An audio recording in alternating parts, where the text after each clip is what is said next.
Saint Évangile, selon le Saint Apôtre Évangéliste Luc.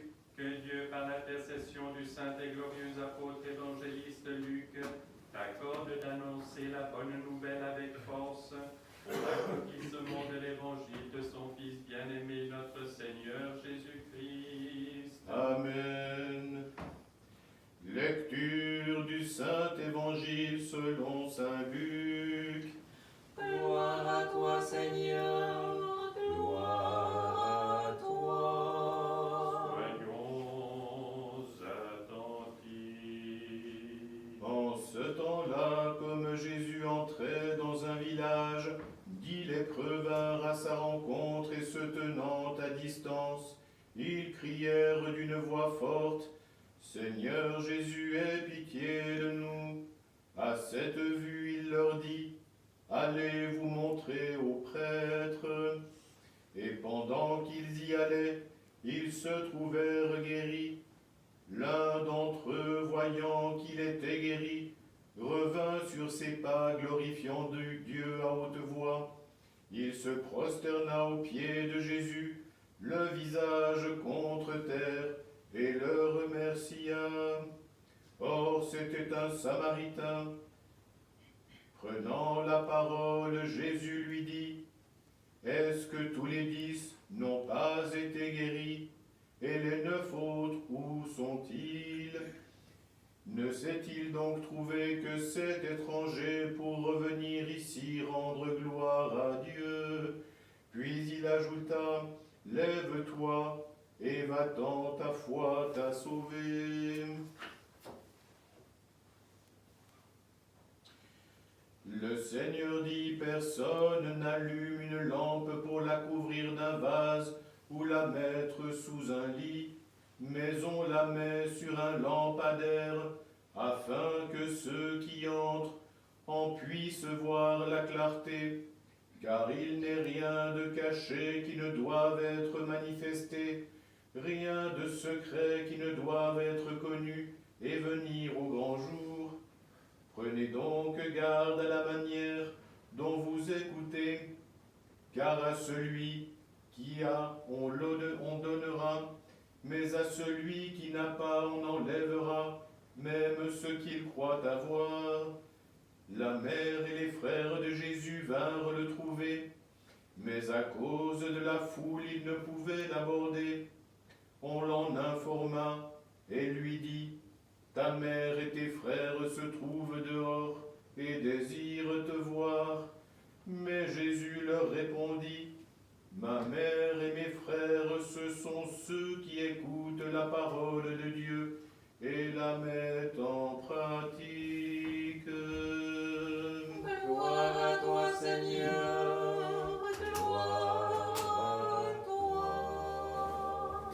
Paix à toi qui as annoncé la bonne nouvelle.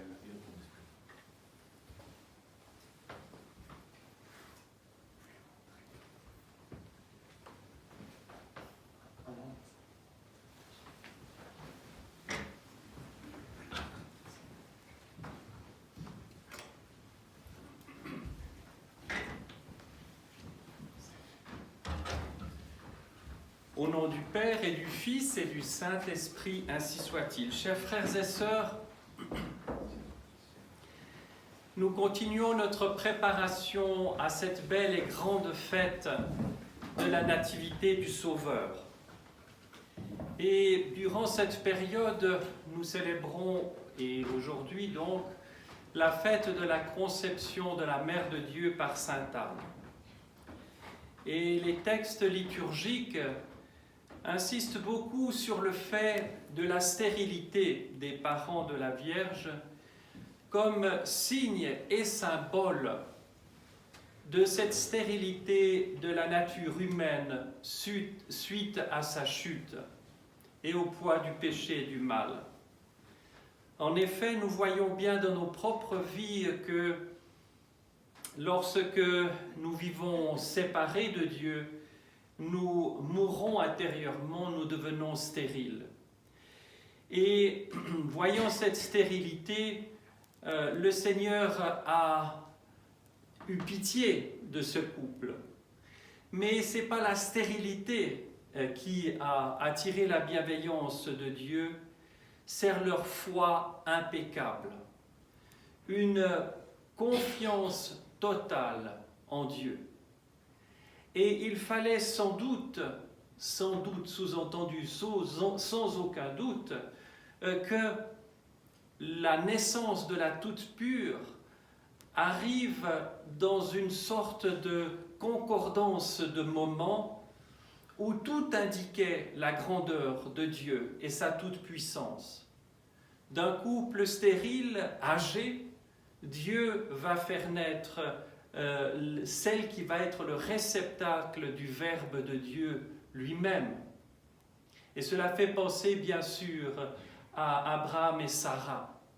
Il y a dans l'Écriture sainte ainsi plusieurs moments où tout semble désespéré et où Dieu intervient de manière tout à fait extraordinaire.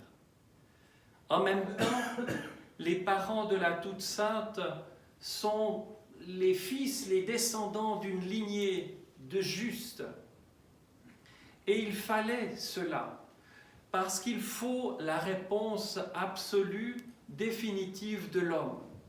Et l'homme ne peut devenir disponible à Dieu totalement que s'il s'est purifié intérieurement, s'il est capable de voir son état de maladie intérieure et en demander la miséricorde de Dieu, le pardon de ses péchés et d'être ainsi guéri et rétabli. Et c'est seulement lorsque l'on vit dans l'intimité de Dieu que Dieu permet que l'on perçoive le dessein qu'il a sur notre propre vie. Mais il faut pour cela vivre dans le repentir et l'humilité. Et la première péricope de l'Évangile que nous venons d'entendre, que nous connaissons bien, celle de la guérison de ces 10 lépreux, est tout à fait saisissante à ce propos. Dans nos pays, la lèpre semble être quasi mythique. Nous avons peine à imaginer ce qu'elle était en fait de fléau dans les siècles passés. Il y a quantité de lieux-dits dans nos campagnes, près de nos villes, qui portent le nom de maladères, maladreries. Et c'était ce lieu où l'on confinait les lépreux tant la maladie était contagieuse. Et cette maladie est abominable parce bien sûr qu'elle est extrêmement contagieuse, mais parce que les gens pourrissent littéralement vivants. Et lorsque le Seigneur, et c'est un détail auquel on est souvent peu attentif, lorsque le Seigneur demande à ces lépreux d'aller se présenter au prêtre, ce n'est pas parce qu'il est incapable de les guérir, mais parce que dans la loi, ce sont les prêtres qui, dans la société, avaient ce rôle de déterminer, on pourrait dire, la maladie. Lorsque la maladie se déclarait, eh bien la personne qui en était frappée allait se présenter au prêtre et le prêtre solennellement annonçait à la société que cette personne était perdue au fond et était séparée de la société de ses frères et exclue. C'était une mort sociale, quelque chose d'épouvantable. Et ce sont aussi aux prêtres qu'il fallait recourir et aller se présenter pour qu'en cas de guérison miraculeuse, eh bien, les prêtres lèvent cette interdiction. Voilà pourquoi le Seigneur dit cela dans l'Évangile. Donc, ce n'est pas parce qu'il est impuissant à guérir, c'est parce qu'il sait qu'il va les guérir et qu'il les envoie chez les prêtres pour qu'ils constatent la guérison. Et que ce miracle soit tout à fait glorieux. Il ne guérit dans cet épisode de l'Évangile pas 1, mais 10. 10 personnes. Et l'on comprend à quel point la souffrance est grande. Et ce qui est frappant dans ce cas particulier, c'est qu'un seul sur les 10 vient rendre gloire et grâce à Dieu. Ça ne veut pas dire que les autres n'ont pas été heureux de leur sort. Mais ils n'ont pas eu le réflexe de venir remercier celui à qui ils devaient la vie. la vie de santé, mais la vie sociale retrouvée aussi. Et cela pose quelque chose d'essentiel pour nous. La capacité de rendre grâce, la capacité de remercier n'est pas innée. Voilà pourquoi les parents demandent à leurs enfants qu'ils remercient. N'avons-nous pas tous entendu lorsque nous étions petits, lorsque l'on nous faisait un cadeau de la part de notre mère ou de notre père, dis merci. Ou telle personne ne donnait pas la chose tant qu'on n'avait pas entendu le s'il vous plaît et le merci. Parce que cela n'est pas inné. Et l'action de grâce n'est pas nécessaire pour la personne qui la demande. Elle l'est encore moins pour Dieu. Dieu n'a pas besoin qu'on le remercie pour lui-même. Il est la perfection même. Mais seule la capacité de rendre grâce, qui vient de l'humilité, c'est un préalable, permet ensuite qu'à notre tour, nous soyons miséricordieux. Celui qui est incapable de dire merci est incapable de voir dans son prochain la souffrance ou la difficulté et est incapable d'être miséricordieux. Et c'est un point très important. Humilité, action de grâce, miséricorde. Sinon, tout cela reste des concepts abstraits. Chers frères et sœurs, la vie spirituelle est un apprentissage dès le plus jeune âge.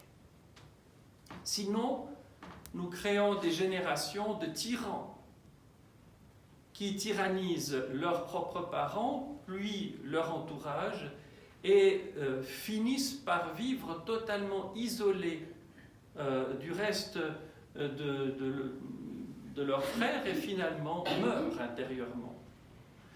Ce n'est pas par dépendance des autres. Cette capacité de remercier, d'avoir de la miséricorde, cela nous rend vivants. Toutes les vertus que nous pouvons avoir n'ont aucun sens lorsqu'elles ne sont pas partagées. Tout simplement parce que cela vient de l'amour, c'est-à-dire de Dieu lui-même. Et l'amour ne peut que vouloir se donner et s'oublier soi-même. Je m'oublie moi-même. Et le fait de partager, on dit d'ailleurs, il y a plus de joie à donner qu'à recevoir. Pas pour soi-même, on n'est pas dans une démarche égoïste, mais parce que l'on suscite la joie qui est le signe que la vie, par notre geste, la vie a été donnée. Combien de fois ne sommes-nous pas froissés lorsqu'on a eu quelque geste de miséricorde et que la personne ne nous a pas remerciés? On est vexé. Combien Dieu devrait-il l'être alors qu'il nous a donné la vie? Et que les hommes sont si avares de leur gratitude. Lorsque nous observons la nature, tout cela crie comme en direction de notre humanité pour lui dire « Regardez, regardez tout ce que Dieu a fait, tout ce que Dieu vous donne. » Mais aujourd'hui, tout est à l'envers.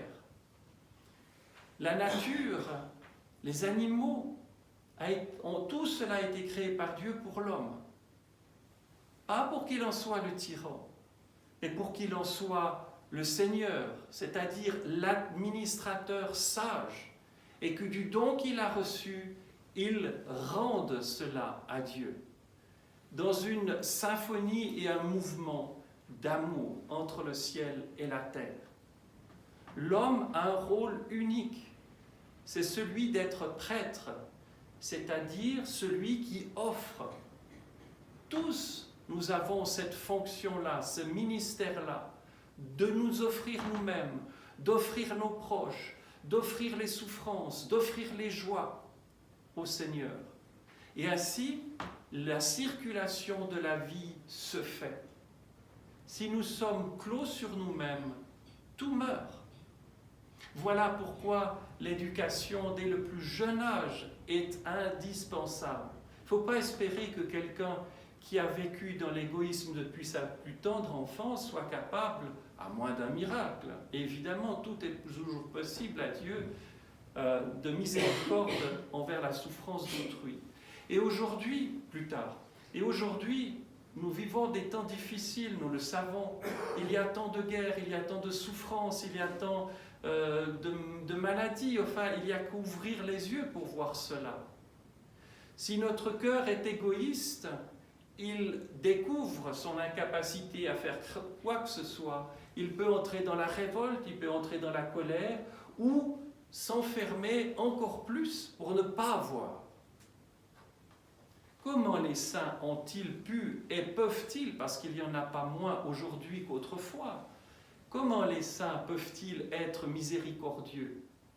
On n'est pas dans quelque chose qui serait de l'ordre de l'activisme, parce qu'encore une fois, ce n'est pas pur, mais de cette capacité de compassion, de tendresse.